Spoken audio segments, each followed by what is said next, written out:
Who doesn't want the sword of Richard Sharp? Hi, I'm Nick Thomas and welcome to the Academy for Historical Fencing.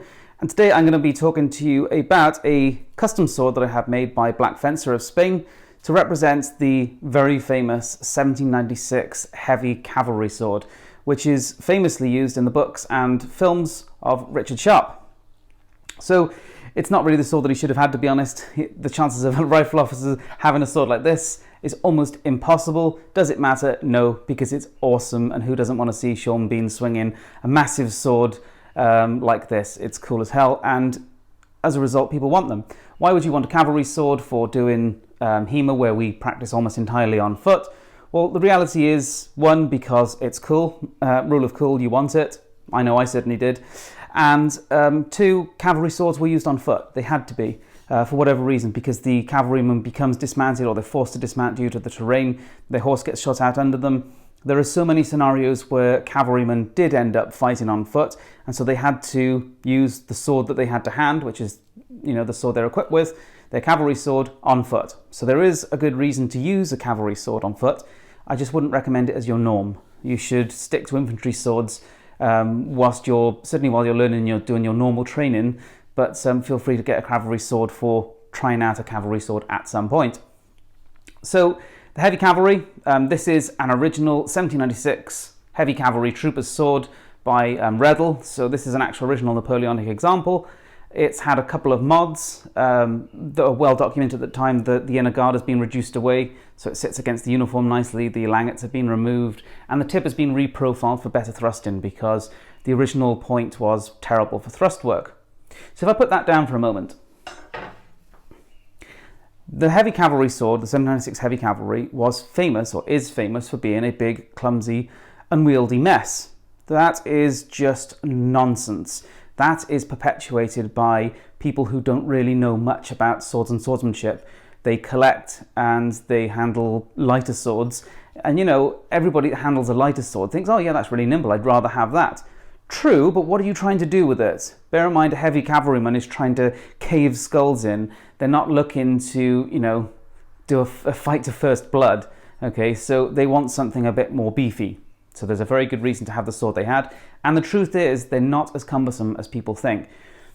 Now, the heavy cavalry swords were originally by regulation 35-inch blade length, and they got shortened until they were often just 33-inch. And this Black Fencer one has been made that way as a kind of a shortened 33 roughly inch spear pointed example. So that's also quite nice for us from a HEMA perspective, because that makes it a little bit more nimble than some of the full length old hatchet tipped examples. Now, in terms of specification, the guard looks correct. It has a really nice back strap. This is a feature that Black Fencer has recently added. They experimented with it years ago and it always looked a bit scruffy. They've clearly honed their skills, because now it looks like a lot of originals. It looks absolutely gorgeous. And we've recently had a few 1803s with back straps and they're fantastic. And in gold as well. So I will be getting some more of these back straps. They're just gorgeous. The hilt does look like the original. It's shaped like the original. The only thing it doesn't have is the kind of like diamond-shaped reinforcement plate that's inside. I'm really not bothered about that. The guard is so thick and so tough already. And generally speaking, with Black Fencer, if you get more and more complex hilts, they can sometimes end up being a bit too hilt heavy.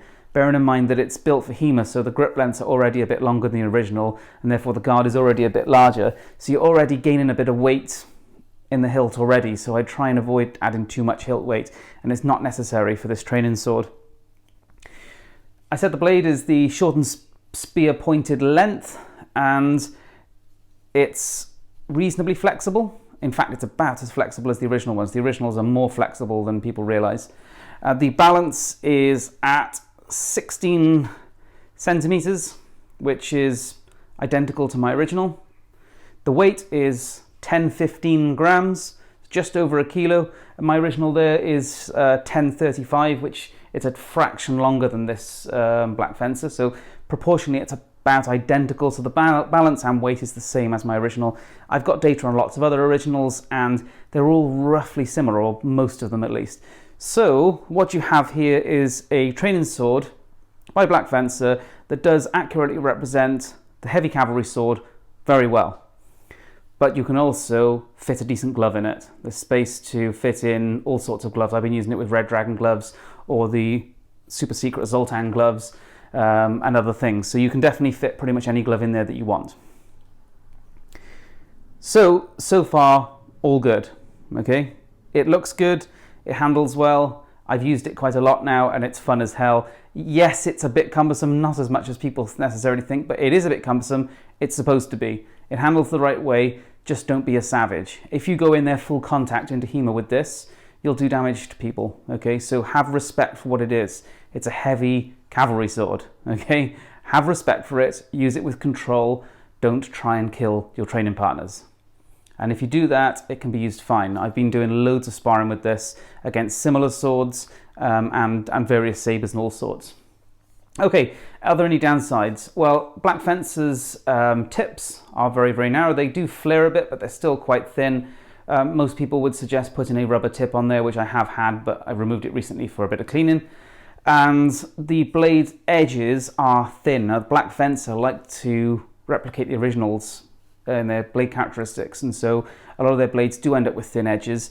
Personally, as long as it doesn't get to an issue of being like burred to the level it's dangerous, so I haven't maintained this blade at all. I can run my fingers along it. It's a little bit rough, but it's not cutting my fingers. I'm happy with that, but I know some people will find that slightly thin.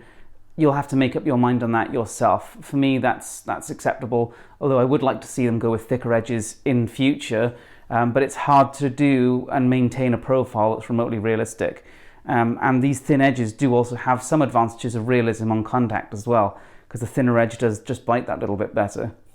So, would I recommend it? Yes, as long as you are happy with a thinner edge that will take a bit more damage, that you may have to put an extra rubber tip or similar on the end, and that you respect the fact that it has brutal cutting power. In fact, it's not quite as awful as the light cavalry. Often people think this is the more British sword. Actually, the light cavalry, because it flares at the tip, tends to have more mass in the tip. That's the one that's a bit more savage. But even so, look at the width, have a respect for the monster that it is, and use it appropriately. So, I really love it. I've been using it loads. I'm going to keep using it loads. So I would recommend it, just with those caveats. Make sure that it's the right sword for you, and don't abuse it, okay? Or don't so much abuse your training partners with it. Thanks for watching. Please do subscribe if you haven't already.